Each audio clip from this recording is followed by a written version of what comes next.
Hi students, this is Mr. Yao. In this lesson, we're going to continue to learn more about linear equations, but this time more specifically about parallel lines.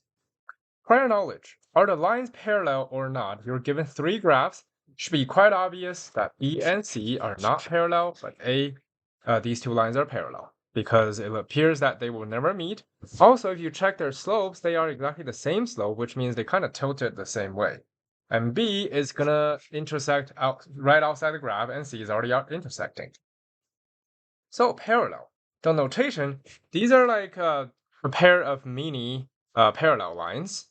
And typically when we write the relationship, since we can use points to represent lines, so it's AB, line AB is parallel to line CD, or lowercase letter could also be used to present lines, so little m is parallel to little n. Two lines are parallel when they do not intersect and are coplanar, which means they're on the same plane. So same plane, this plane is actually a two-dimension plane. So, in the real world where we exist, it's actually 3 dimensions. But if you get rid of one of them, if you just look at, for example, the x and the y, that's actually a two-dimension plane. So the definition says they do not intersect, but also they have to be in the same plane, basically. In a coordinate system, two lines are parallel when they have the same slope. So of course, first, we are going to decide if the given lines are parallel or not. Example 1. The first slope is a 5. The second slope is 1/5. Clearly, they're not the same, so they're not parallel. And example 2. Well, from the first line, in order to actually decide if they are parallel or not, we need to find the slope. So of course, we're going to need to rewrite it into slope-intercept form. So we're solving for y. Let me copy down. We're subtracting 9x on both sides, which give us negative 3y equals negative 9x plus 8.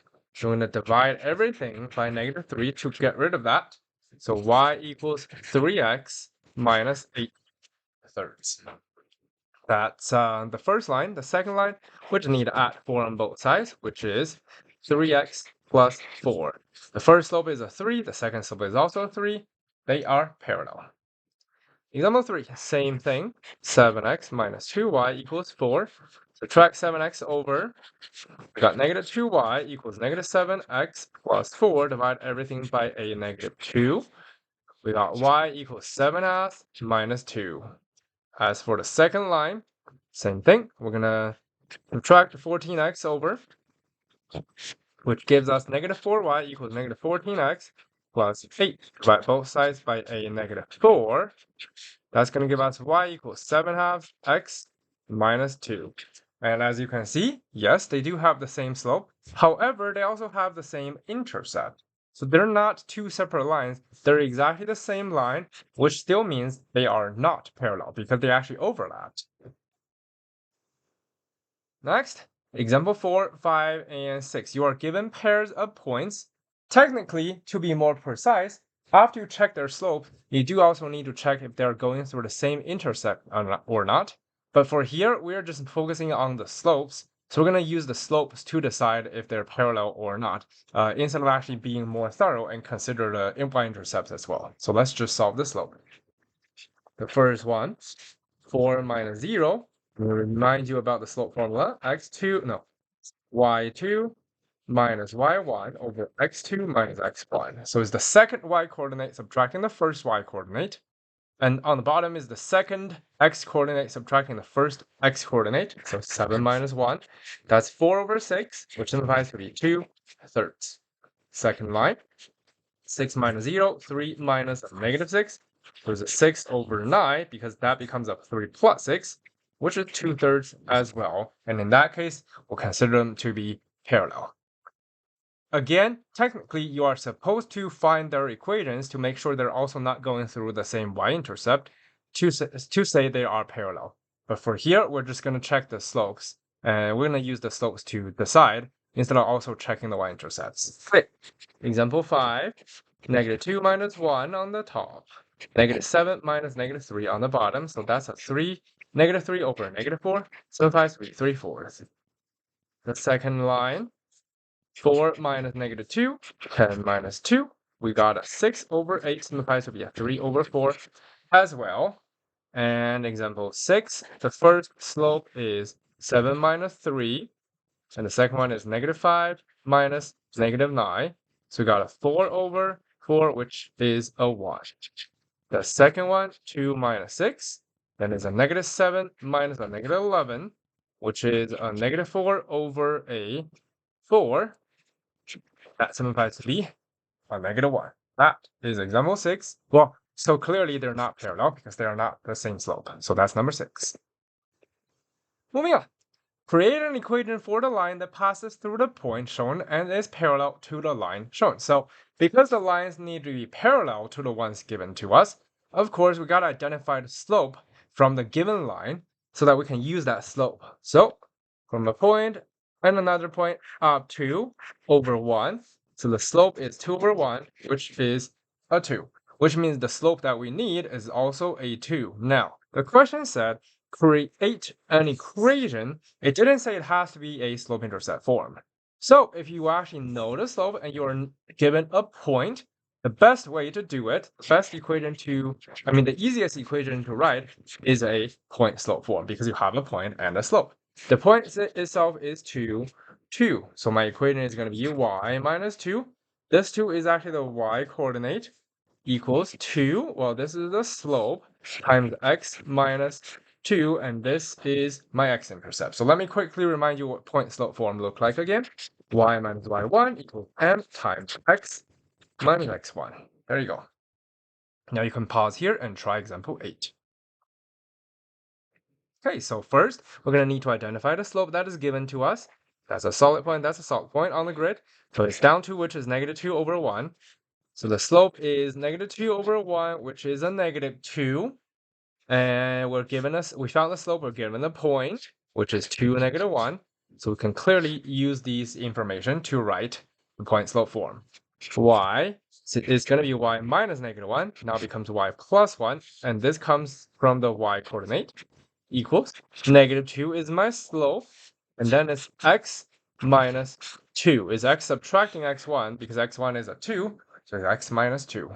And that is it. These are the point slope equations. They are still equations, so they work. That's example 7 and 8. Moving on, now we're getting away from the graph. So that is the whole reason why in the previous examples I didn't ask you to graph them, because eventually you may not always be able to depend on a graph. So you do need to know how they work without graphs. Example 9. Parallel to this line, which tells us the slope has to be a 4. So now we have a point, we have a slope. It is asking for a point slope form, so y minus 1 equals 4, which is my slope, times x minus 5. The y coordinate goes here, the x coordinate goes on the right side, and the slope is also on the right side with the x coordinates. That's example 9. Example 10. Parallel to this line, this line right now is not easy to identify the slope, so we are going to rewrite it into a slope-intercept form. Subtracting 7x, we got 3y equals -7x minus 4, divided both sides by a 3, which would give us y equals -7 third x minus 4 thirds. So that means the slope that we need is a -7 thirds. We have the point there, so y minus 0 right here equals -7 thirds. That's my slope times x minus, it's actually x minus -9, but becomes x plus 9. And that is my point slope form. I do want to mention that we preferably keep that -0 in there just because point slope form is more specific y minus y1, so we kind of need a number there. That's example 10. As for 11 and 12, it's actually a combination of things that we have learned. It's parallel to this line, so of course you gotta find the slope first. After you found the slope, you are also given a point. Even though the question is asking for a slope-intercept form or standard form, we're always writing a point slope form first. If you are given a point, we're always going to start there, but in the previous lessons, we have also learned how to convert from point slope form to a slope-intercept form or to a standard form. So I'm going to ask you to pause here, try example 11 and 12 so you can figure them out. Okay, so now let's have a look. First one, subtract 3x on both sides because I need to convert it into slope-intercept form so we can identify the slope and use it for the new line. 2y equals negative 3x plus 7, divide everything by a 2, y equals negative 3 halves x plus 7 halves. So the slope that we need is a negative 3 halves. The point given is 4, 5, so we can write a point slope form. Y minus 5 equals negative 3 halves times x minus 4.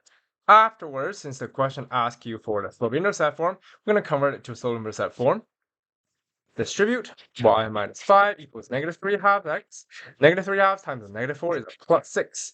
And then we're going to need to move all the numbers to the other side. So y equals negative 3 halves x plus 11. And that is the slope-intercept form.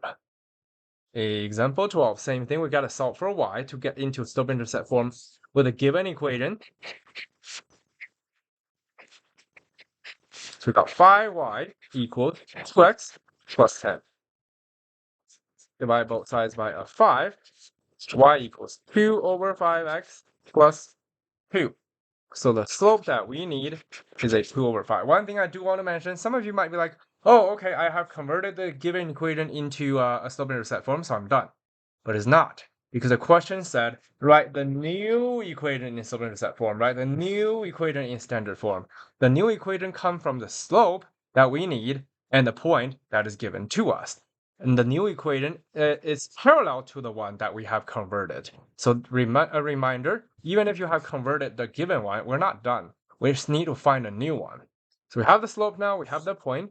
The y plus 7 equals 2/5 times x minus 6. Y plus 7 because it's a negative 7, so it's y minus negative 7. Okay, now in order to convert into standard form, we're still going to need to distribute first.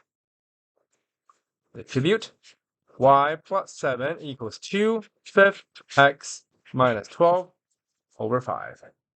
Now, standard form means x and y on the same side, so I'm going to subtract the y over. But that also means I need to add the number to the other side. There you go. And the y's are gone, so we have 7 plus 12 over 5, it's a 47 over 5. That equals to 2 over 5x minus y. But now, the number in front of x is positive. X and y are on the same side, but we still have fractions. So we're going to need to multiply everything by 5 to get rid of the fractions. But I'm also going to move the x and y to the left side and the number to the other side to be more like the standard form. So 2/5 x times the 5 is a 2x. Negative y times the 5 is a minus 5y. And on the other side, 47/5 times the 5, it's a 47. And that is the standard form of my new equation. And that is everything for this parallel line lesson. Thank you.